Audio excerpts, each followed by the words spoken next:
Ceci est une séquence montrant le premier ministre du Bangladesh, Sheikh Hasina, fuyant sa résidence officielle à Dhaka en hélicoptère. Peu après, des manifestants ont envahi son emplacement. Voici des images des manifestants à l'intérieur de ce bâtiment, errant dans les pièces, se prélassant sur les meubles, posant pour des photos et pillant. La prise de contrôle a eu lieu le 5 août, peu de temps après sa démission de son poste. Pendant des semaines, le Bangladesh était en pleine effervescence, avec des centaines de milliers de manifestants antigouvernementaux dans les rues, exigeant la démission du Premier ministre. L'armée l'a poussé à le faire car ils étaient sur le point d'être submergés par les manifestations. Il y a quelques semaines, c'était impensable. C'est désormais la réalité. Hasina a été décrite par The Economist comme la dame de fer de l'Asie, tandis que Time et Forbes l'ont nommée à plusieurs reprises parmi les personnes les plus puissantes du monde. Maintenant, elle cherche l'asile politique à l'étranger. 15 années de règne ininterrompu se sont terminées en quelques heures. Immédiatement après, le Parlement a été dissous, et le lauréat du prix Nobel Muhammad Yunus a été nommé pour diriger un gouvernement intérimaire pour décider de l'avenir du Bangladesh, une procédure qui est toujours en cours. C'est aussi une procédure qui affecte la région étendue. Le Bangladesh est à l'avant-garde de la crise des migrants en Europe et en Amérique du Nord. Il est également à l'avant-garde du changement climatique et de la guerre économique entre l'Amérique et la Chine. Ce qui se passe au Bangladesh aura des répercussions au-delà de ses frontières. Ainsi, bien que les citoyens puissent être pardonnés pour avoir célébré la fin du règne de Hasina, il y a de nombreuses raisons de s'inquiéter de ce qui va suivre. Car au moment où j'écris ces lignes, la révolution dévore ses propres enfants. La situation du Bangladesh est multidimensionnelle. De nombreux angles sont à considérer. Le Parlement a été dissous et environ 200 publications ont couvert cette histoire dans le monde entier. Cependant, alors que les sources en provenance de Chine, d'Inde et des États-Unis se concentrent sur les troubles plus larges et les difficultés économiques, seules quelques sources, comme Presse TV en Iran, mettent l'accent sur le rôle de l'armée dans le gouvernement intérimaire. Ce que cela me dit, c'est que le chef de l'armée veut mettre en place un gouvernement civil qui préserve ses propres intérêts profondément enracinés. C'est ce qui s'est passé lors des révolutions passées. Comprendre ces angles est vital, maintenant plus que jamais. C'est précisément pourquoi j'ai contacté Ground News pour parrainer cette vidéo. Chaque fois qu'il y a un développement rapide en cours, je me tourne vers leur plateforme pour obtenir la couverture la plus complète. Il agrège des sources locales et régionales, me permettant de voir la différence dans la façon dont certains développements sont présentés. Quand les choses bougent rapidement, je trouve cela essentiel. C'est l'une des raisons pour lesquelles je continue de collaborer avec Ground News. Je vous encourage à le consulter sur ground.news Caspian ou scanner le code QR à l'écran. S'abonner non seulement aide à soutenir la chaîne, mais vous offre également 40% de réduction sur le plan Vantage, c'est celui que j'utilise pour mes analyses. La production de ce type de contenu implique une recherche approfondie, de la rédaction et de l'édition, mais les revenus de YouTube à eux seuls ne suffisent pas à couvrir les coûts. Chaque vidéo nécessite donc un sponsor. Et heureusement, Ground News a accepté de nous soutenir. Donc, en vous abonnant, vous soutenez directement ma chaîne.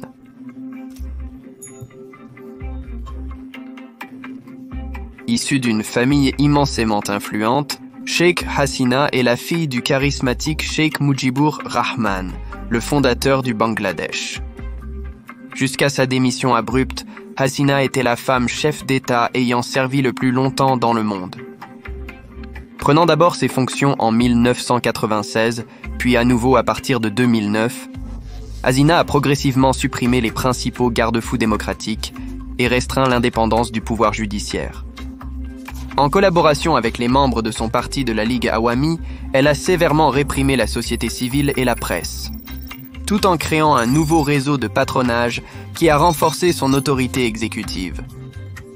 Lorsque les partis d'opposition ont tenté de résister à de telles réformes draconiennes, son gouvernement les a réprimés avec une force brutale. Pourtant, la glissade de Hasina vers l'autoritarisme a été exonérée puisqu'elle a produit une croissance économique impressionnante. Pendant son mandat, d'importants projets d'infrastructures et initiatives de développement ont été réalisés. Le Bangladesh a été présenté comme un succès. Il est devenu un symbole de la mondialisation et de l'essor économique. Son produit intérieur brut a augmenté rapidement, le revenu quotidien était en hausse et tous les indicateurs sociaux évoluaient dans des directions positives. Si seulement c'était aussi bon. En vérité, les statistiques fournies par le gouvernement étaient probablement falsifiées pour valider une histoire de réussite. Plus importante encore, quelle que soit la croissance économique que le gouvernement de Hasina avait réalisée, ces avantages n'ont jamais profité à la majorité de la population. La richesse est restée concentrée au sommet. Même maintenant, les 10% les plus riches de la population contrôlent un pourcentage disproportionné de 41% du revenu total de la nation, tandis que les 10% les plus pauvres reçoivent un peu plus d'1%. Ce genre de disparité est difficile à manquer. À Dhaka, de nouveaux immeubles résidentiels de grande hauteur se situent à portée de vue de ces bidonvilles infâmes. Pendant ce temps, une enquête post-coronavirus disease menée par l'Institut d'études du développement du Bangladesh a révélé qu'environ 51% des résidents pauvres de Dhaka ont été poussés dans l'extrême pauvreté en raison de la pandémie de coronavirus aujourd'hui. Environ 37 millions de personnes au Bangladesh sont confrontées à l'insécurité alimentaire, donc un cas classique des riches devenant plus riches et des pauvres devenant plus pauvres sous le règne de Hasina. Les intérêts de l'élite politique ont été privilégiés en instaurant une imposition directe sur la classe moyenne et les pauvres, tout en permettant aux riches de pratiquer l'évasion fiscale à grande échelle. Puis, en juillet 2024, les roues se sont détachées. Mécontent du gouvernement et de l'économie, un groupe d'étudiants a protesté contre un système de quotas qui réservait 30% de tous les emplois bien rémunérés de la fonction publique aux membres de la famille des anciens combattants et un autre 26% aux minorités, aux femmes handicapées et à celles des districts défavorisés.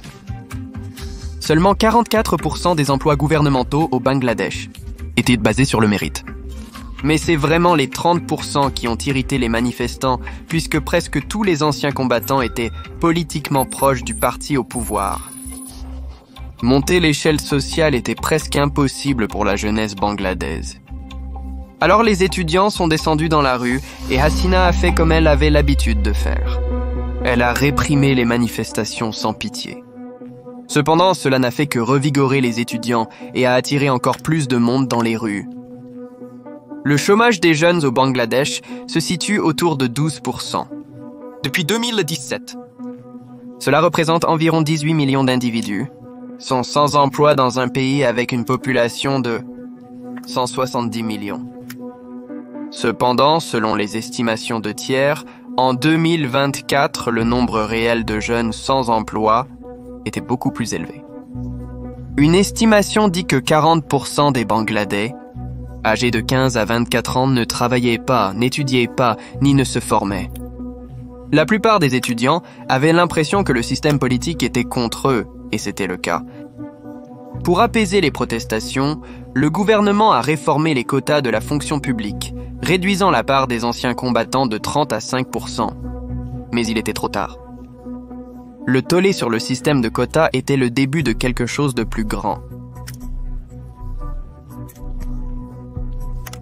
Nous avons tous vu cette histoire auparavant et nous savons précisément où elle mène. Des centaines de milliers de Bangladais ont rejoint les manifestations. Mais cela s'est produit d'une manière totalement étrangère à la politique bangladaise. Le mouvement dans son ensemble n'était affilié à aucun parti politique. Il n'y avait pas de direction centrale ou de personnes avec qui le gouvernement Hasina pourrait négocier. En essence, ce que le Bangladesh vivait était une mobilisation populaire massive, et elle remodelait le paysage politique du pays de fond en comble. La nature populaire des protestations a surpris Hasina et ses alliés. Ils n'avaient aucune idée, ni même les moyens de désamorcer la situation. Les forces de sécurité étaient étirées à leurs limites dans la capitale, et des affrontements ont rapidement éclaté. Pendant que cela se passait, une vague encore plus grande de civils a rejoint les manifestations, apparemment de nulle part. Des millions de citoyens ordinaires de tous les niveaux de la société sont descendus dans la rue pour exprimer leur profond sentiment de marginalisation économique et politique. Au cours des prochaines semaines, les forces de l'ordre et les forces paramilitaires ont utilisé une force brute excessive pour disperser les manifestants. Un couvre-feu a été mis en place, tandis que les services Internet et de données mobiles étaient recoupés. La police a adopté une attitude de tirer à vue et environ 20 000 personnes ont été blessées tandis que des centaines ont été tuées. Certaines sources estiment le nombre de morts à aussi haut que 1200 personnes. En dernier recours, Hasina a tenté d'attribuer le mouvement à l'opposition politique, à savoir le Parti nationaliste du Bangladesh et le parti islamiste Jamaat-e-Islami. Elle a soutenu que les forces islamistes tentèrent de renverser son gouvernement laïque. Rien de tout cela n'était vrai. Les manifestations de masse n'étaient organisées ni dirigées par aucune des oppositions politiques. Elles étaient entièrement spontanées. Cependant, en évoquant la théorie du complot de la prise de pouvoir islamiste, elle essayait de convaincre l'Occident de venir à son secours. Le pari a échoué. Hasina et ses alliés étaient seuls. Puis, début août, un massacre a eu lieu lorsque des étudiants exigeant la démission de Hasina ont été abattus dans les rues. Au moins 97 personnes ont perdu la vie. Le carnage a été la goutte d'eau qui a fait déborder le vase. Les Bangladais ont envahi les rues et ont forcé le Premier ministre à évacuer par hélicoptère. Hasina est partie non seulement avec sa propre réputation en ruine, mais aussi avec la réputation de son père, héros de guerre. Des statues de Sheikh Mujibur Rahman ont été défigurées et abattues dans tout le pays. L'histoire a été réduite en poussière. Parfois, la politique peut être ainsi, c'est tout ou rien. La rébellion est une force cyclique, un phénomène récurrent entraîné par des causes similaires au fil du temps. L'effondrement du gouvernement Hasina a déclenché à la fois une jubilation mais aussi une vague secondaire de violence. Dans la capitale, le vandalisme, le pillage et les attaques contre les minorités et leurs lieux de culte ont saisi l'État. Les manifestants accusent les minorités, principalement les hindous, de leurs liens politiques étroits avec Hasina et le parti de la Ligue Awami. Pour avoir fait partie de l'ancienne machine répressive, les groupes minoritaires sont maintenant ciblés. De plus, des affrontements sont en cours entre les forces anti-gouvernementales et les partisans de l'ancien parti au pouvoir, la Ligue Awami. La plupart de ces manifestations secondaires sont concentrées à Dhaka, mais aussi à Chittagong, le site du plus grand port du Bangladesh. Pour le nouveau gouvernement de transition, la première tâche est de rétablir la loi et l'ordre, ainsi que rétablir la confiance du public dans les institutions fédérales. Ce qui vient ensuite dépend de l'évolution de la situation. De nouvelles élections auront probablement lieu, mais pas avant que la situation dans les rues se soit stabilisée. Si la vague secondaire de violence continue sans relâche, le transit et les chaînes d'approvisionnement passant par Chittagong pourraient être perturbés. Bangladesh est le deuxième plus grand exportateur mondial de vêtements prêt-à-porter, représentant plus de 80% de ses exportations annuelles et générant 16% de son produit intérieur brut. Toute forme d'instabilité continue dans la ville portuaire de Chittagong affectera les perspectives économiques du pays, en particulier son industrie textile. Déjà, près de 37 000 conteneurs sont inactifs à Chittagong. Cela ne fait pas de faveur aux détaillants étrangers. Quelle que soit la décision du gouvernement intérimaire, il devra le faire rapidement. Selon la Chambre de commerce et d'industrie des investisseurs étrangers du Bangladesh, les précédents couvre-feux, les fermetures d'Internet et les manifestations ont coûté à l'économie environ 10 milliards de dollars. Plus les troubles durent et plus le couvre-feu reste en place, plus les coûts augmentent. De plus, le Fonds monétaire international indique que les réserves de change du Bangladesh sont en passe de passer de 24 milliards 800 millions de dollars aujourd'hui à 19 milliards en 2025. C'est une chute brutale en une seule année fiscale. En corrélation, S&P Global Ratings a dégradé la note de crédit du Bangladesh, citant une baisse persistante des réserves de change du pays.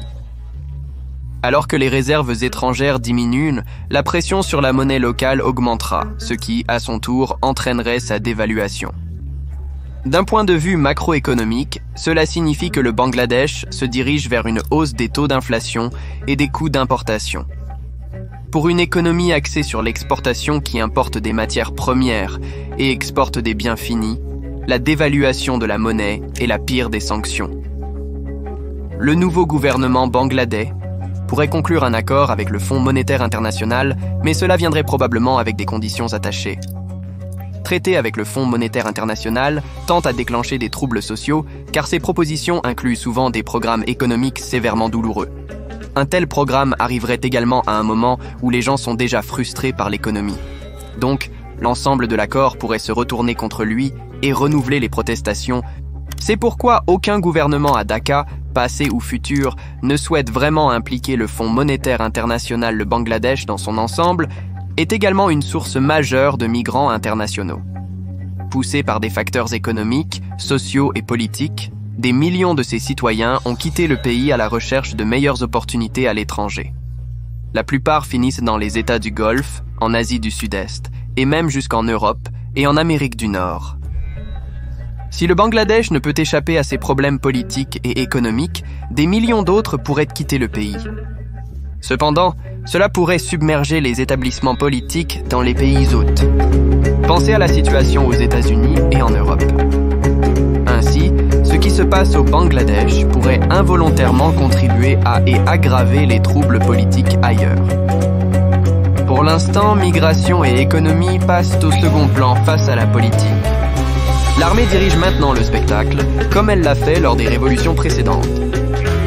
Le chef de l'armée prétend se soucier des meilleurs intérêts du public bangladais, mais son véritable objectif est de s'assurer que le prochain gouvernement civil nouvellement élu travaille à son avantage, et non l'inverse.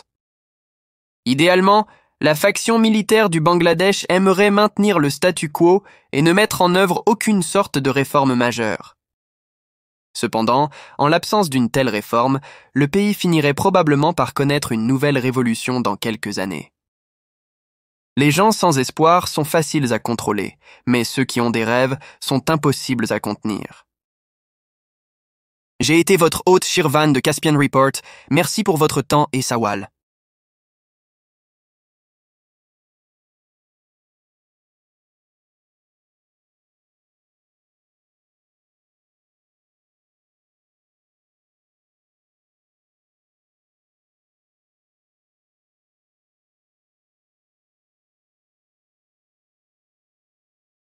Jouer le capitaine Batman sans être le bœuf des Européens ne me dérangerait pas trop. Mais j'y suis habitué dans les années 70.